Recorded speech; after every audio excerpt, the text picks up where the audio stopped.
Chapter 6: Unsettled Agreements. The path leading out of Tantua was long and winding, descending deep into the mountain's labyrinthine halls before opening up to the main gates of the Dwarven kingdom. Henrik's heart was heavy with the weight of his mission, and the gravity of what lay ahead weighed on his every step. The air inside Tantua was cooler now, and though the city was bustling with activity, there was an underlying tension as if the dwarves sensed the winds of war stirring on the horizon. As Henrik and Karas made their way toward the exit, they were flanked by several dwarves who walked in hurried groups, their voices low but full of urgency. Occasionally one would glance at Henrik, their eyes lingering a moment longer than was comfortable before continuing their tasks. Despite Henrik's solid reputation as a warrior, being an outsider among the dwarves made him feel somewhat insignificant. Karas, ever the wise wizard, could sense Henrik's unease. "Don't let it weigh on you," Karas said quietly, his staff tapping rhythmically against the stone floor. "Dwarves are cautious by nature, especially when it comes to outsiders. But once you've earned their respect, they'll be the most loyal allies you could ask for." Henrik gave a short nod, though his gaze remained forward, his thoughts still lingering on de Ganger's words. He had 5 tasks ahead of him, each one more dangerous than the last, and failure wasn't an option. As they approached the grand bridge that spanned the entrance to the city, a dwarf guard stepped in their path.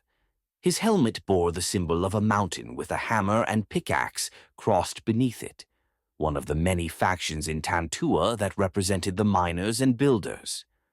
"Karas," the guard said in a gruff voice, bowing his head slightly in respect. "The one wishes to speak with you in the throne room before you depart. He has concerns." Henrik raised an eyebrow. "Concerns?" Karas met Henrik's gaze, his fiery brown eyes revealing little. "It seems our departure will be delayed. Go ahead to the gates, Henrik.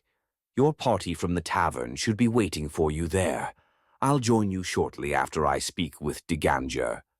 Henrik hesitated for a moment, but ultimately nodded. "I'll meet you at the gates, then. Don't keep me waiting too long." Karas offered a small smile. "I won't." As Henrik turned to leave, Karas followed the dwarf guard across the great bridge that led back into the heart of Tantua. The distant hum of the forges and the low murmur of dwarven conversation echoed in the background, though to Karas it all seemed a world away. His mind was already on de Ganger, wondering what the dwarven king had on his mind. The throne room was quieter now than when Henrik had stood there hours before.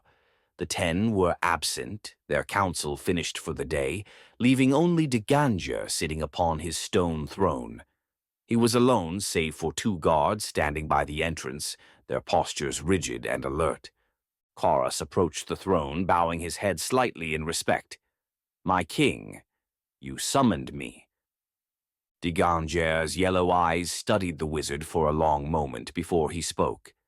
"Karas, old friend, you've always been one to wander between the world outside and the sanctuary of our mountain. You understand the stakes more than most." Karas nodded.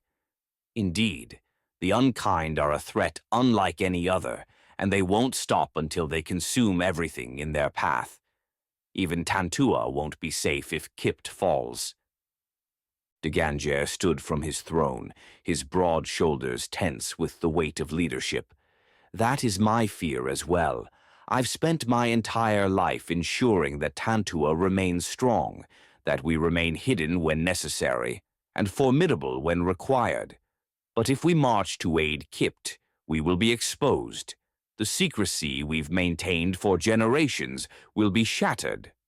Karas tilted his head slightly, his voice calm and measured. "You know as well as I do that isolation cannot last forever. The unkind are not an enemy that will simply disappear. If we don't act, they will eventually come for us. It's not a matter of if, but when." De Ganger's jaw clenched and his hands curled into fists. He was a king torn between his duty to protect his people and the undeniable reality of the looming threat. "Henrik speaks with conviction," de Ganger said, pacing slowly across the throne room. "But conviction alone is not enough. I need more than words to stake the future of my people on this alliance." Koras remained silent for a moment, contemplating his next words carefully. "That's why I've given him the 5 tasks. If he can complete them, it will prove that Kipt is as strong an ally as they claim to be. It will show that they have the will to fight, just as we do." De Ganger stopped in his tracks, his yellow eyes narrowing slightly. "And if he fails, then we know that our path is the right one, to remain here in the mountain, hidden and strong." The silence between them stretched on for several moments before de Ganger finally sighed, his shoulders relaxing ever so slightly. "You are wise, as always, Keras. Very well, but mark my words. If Kipt betrays us again, I will not hesitate to withdraw. We will defend our mountain, and our mountain alone." As the tension in the throne room began to settle, a soft rustling of feathers echoed through the chamber. A messenger falcon, sleek and black as the night, swooped in from one of the narrow windows near the ceiling. It circled the room twice before landing on the armrest of de Ganger's throne, its sharp eyes reflecting the torchlight. The bird wore a small leather pouch on its leg, the seal of the elven kingdom of Heliopolis etched into its side. De Ganger's brow furrowed as he reached for the message, breaking the seal with a swift motion. His eyes scanned the parchment quickly, and his expression darkened with every passing word. Without a word, he handed the letter to Koras, who immediately took it in his thin, bony fingers. "The unkind have reached the outer borders of the elven lands," Koras murmured, reading the message aloud. "The elves have spotted their forces encroaching from the north and are preparing for battle.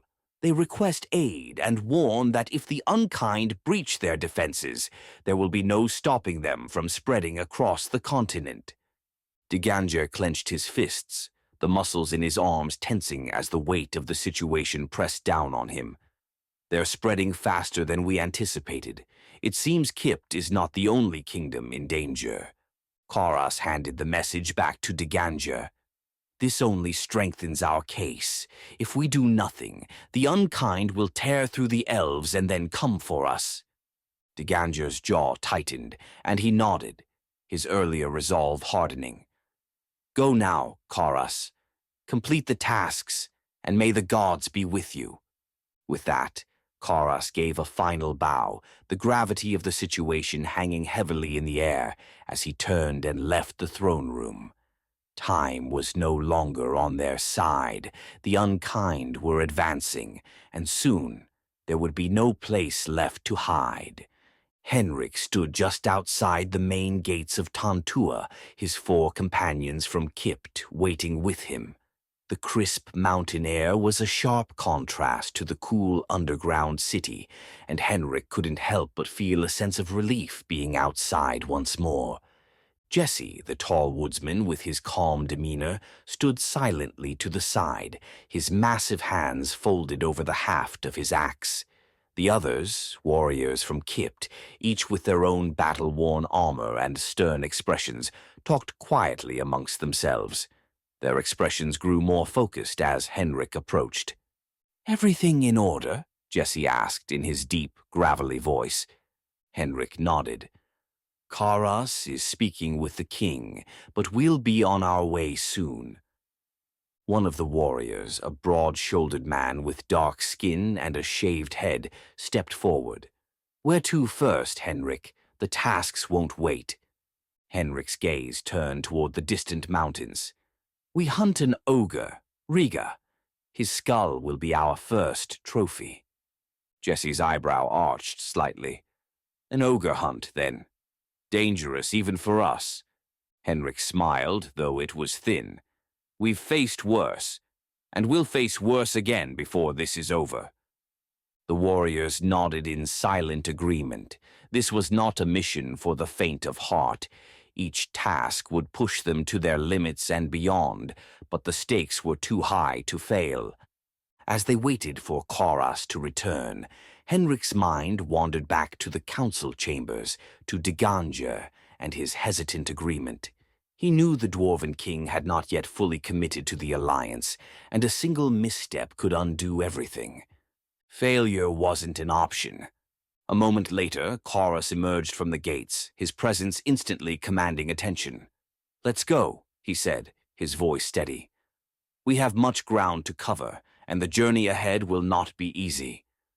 The group of warriors and their wizard guide set off into the wilderness, the shadow of the mountain at their backs. As they descended into the unknown, each step brought them closer to the heart of their mission, and to the dangerous truth about the world beyond.